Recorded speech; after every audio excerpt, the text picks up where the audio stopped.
All right, hello. It is so exciting to be here this morning. I'm going to try to keep the energy up from Stephanie and Maddie, but they set the bar really high.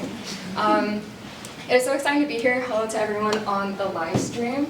So as Maddie said, my name is Maya Niobi. I'm a rising senior at Johns Hopkins University, where I study applied math, statistics, and economics. As you probably picked up on, those are not very earth science related fields. So while I will be presenting a comparative analysis of tropospheric nitrogen dioxide, more than that, I really want to take you along with me as I highlight the stuff that I learned and experienced throughout this internship. Before I forget though, the top left-hand corner has a QR code for my supplementary information slides, which contains extra plots and explanations. But more than that, also has access to my GitHub repository with the code. All right. So I'd like to begin by going over the SARP flights. So as Stephanie mentioned, SARP is short for the Student Airborne Research Project. And this year, its West Coast campaign had 8 B-200 flights and 5 P-3B flights. Now, all these flights took different routes for various data collection purposes, and both planes had a unique suite of instruments, some of which were remaining from the ARC-6 campaign in Greenland. So, as Stephanie mentioned, we received a few lectures before we actually got on the planes so that we would understand what processes we were seeing around us and also what the measurements meant. So one term that came up a lot was NOx emissions and NOx. And I quickly learned that NOx is actually an umbrella term that's used to describe nitrogen monoxide, NO, and nitrogen dioxide, NO2. Now, NO2 in particular is important because when it reacts with UV rays from the sun or with volatile organic compounds in the air, it can result in ozone formation, aerosols such as particulate matter, and ultimately can lead to a lot of health effects in communities around us. NO2 itself is relevant to study due to its anthropogenic human sources. So the EPA cites that 50% of tropospheric NO2 is due to cars and transportation, 20% is from electric power plants, and then 30% from miscellaneous other sources. With NO2 playing such a large role in our lives, we have many ways of monitoring it. One of those ways is through ground stations. These are well calibrated, but we often find that they can be limited in terms of their individual space, coverage, and then scale. So if we wanted to issue, say, a health alert, we can't confidently do that solely with ground station information. That's where satellites come into play. Satellites are useful tools due to their large coverage, their predictable and routine path, and their repeated measurements. And that brings me to today's main player, the TEMPO satellite. TEMPO is actually short for Tropospheric Emissions Monitoring of Pollution. It launched in August 2023, and its data became available for use in May 2024, so just a few months ago. It is the first ever space-based instrument to monitor air pollutants hourly across the North American continent during the daytime. And in addition to providing hourly measurements, it does it with an insane grid coverage of 2 by 4.5 kilometers. When I heard all this during the first few weeks, I knew that this is a satellite I wanted to work with. And as such, that brings me to my research question that I've spent the past few weeks studying. How do TEMPO-derived values compare to the vertical concentrations of various gases, specifically nitrogen dioxide? Well, this is kind of a lofty goal. So the first thing I did is I broke it down into 3 more tangible goals. My first goal was to calculate the total amount of nitrogen dioxide in the troposphere in an atmospheric column from airplane measurements. My second goal was to get a single TEMPO value for the time and location of each of those columns. Then my third goal would be to use the output from goal 1 and goal 2 to create data points for comparative statistics. So the first thing I had to check is if nitrogen dioxide was even recorded on these flights.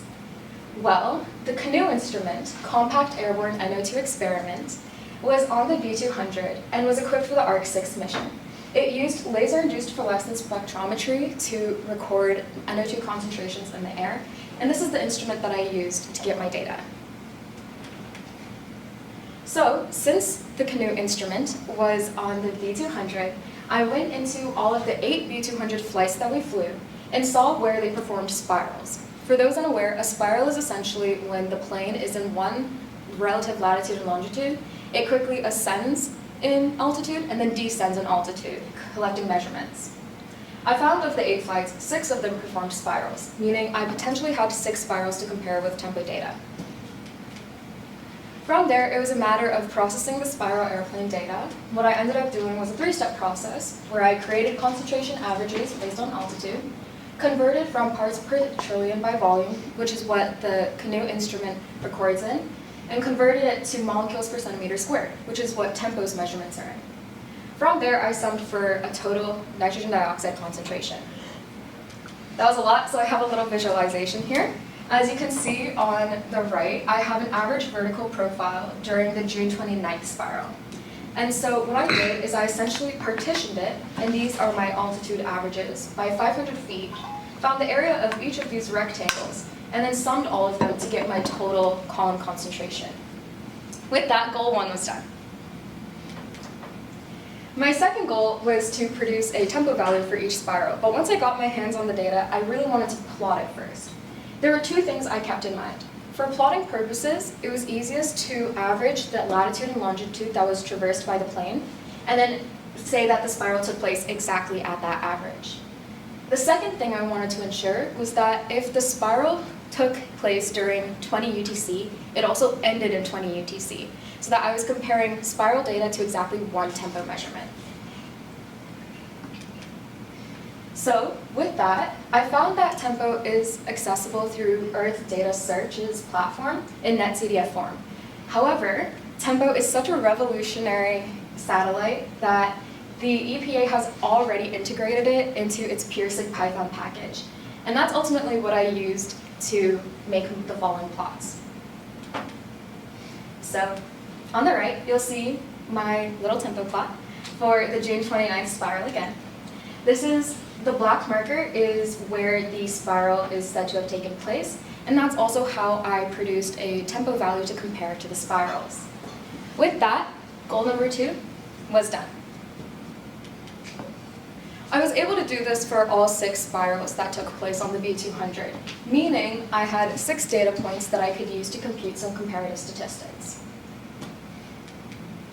So the first thing I wanted to do, now that I had these 6 points, was understand the data. I wanted to understand if the tempo output and the flight output was similar. My hypothesis was that the tempo satellite data and the flight collected data for tropospheric nitrogen dioxide are similar at a 0.05 significance value.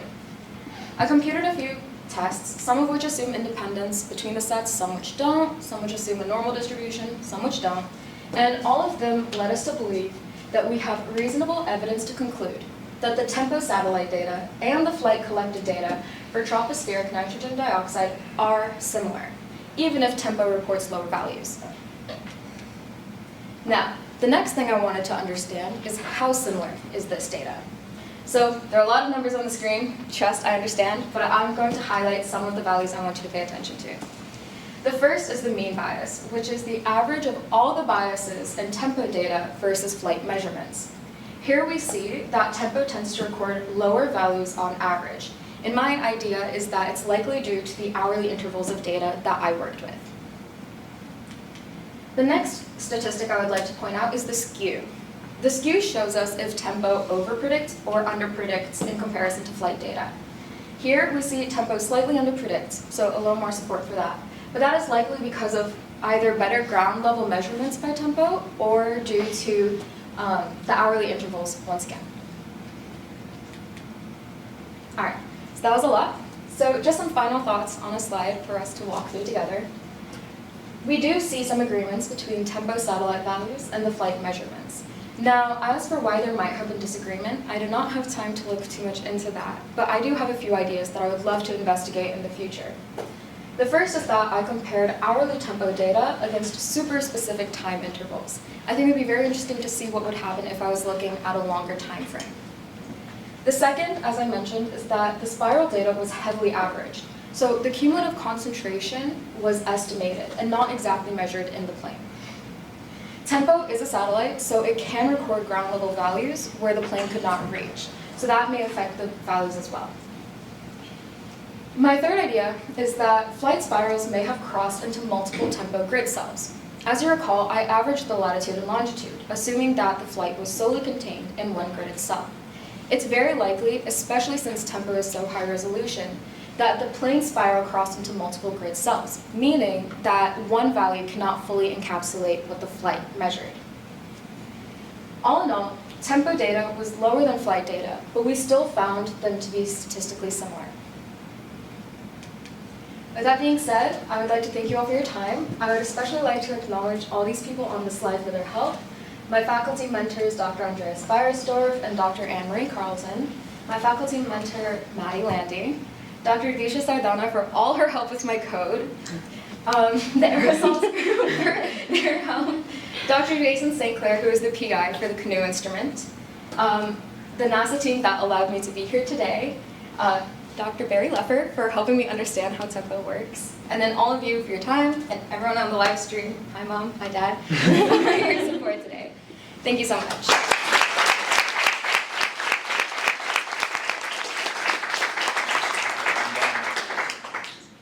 All right. I'll take any questions if there are any about my experience with the program, the project, anything.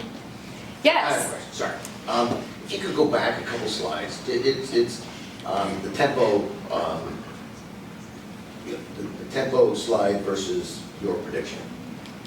That one, I think. Okay. So, I mean, from back here, they look like they agree pretty well, the TEMPO's lower, but maybe I'm misunderstanding. It seems like the average or the median line, I'm not sure which it is, with TEMPO is below 2, and the average for those is like 6.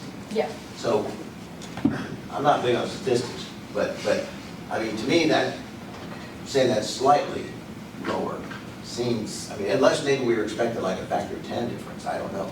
Yeah, so that's actually a really good point you bring up. So when I first did the calculations, I was looking at, I think, what was it, 10 to the third magnitude difference. And so when I first got that, and then when I adjusted things for temperature and pressure, altitudes, things like that, then I was finding something like this. Okay. So relative to the first result, I thought it was much better. It is, yes. Okay, thank you. Yeah. Any other questions? Yes. Did you look at all at scatter plots? Like, is it a linear relationship or does it go non-linear at all? Yeah, I did actually look at the scatter plot. There is a pretty nice linear fit. I Cool. believe the R factor, or the R coefficient is negative 0.62, about an R squared of 0.38. Cool. Yes, Ella? First of all, I think you did a wonderful job. Oh, thank you. It's a really beautiful presentation.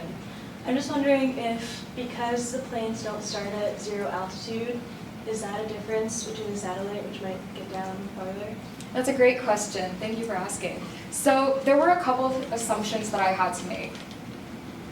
So let me go to that slide real quick. All right.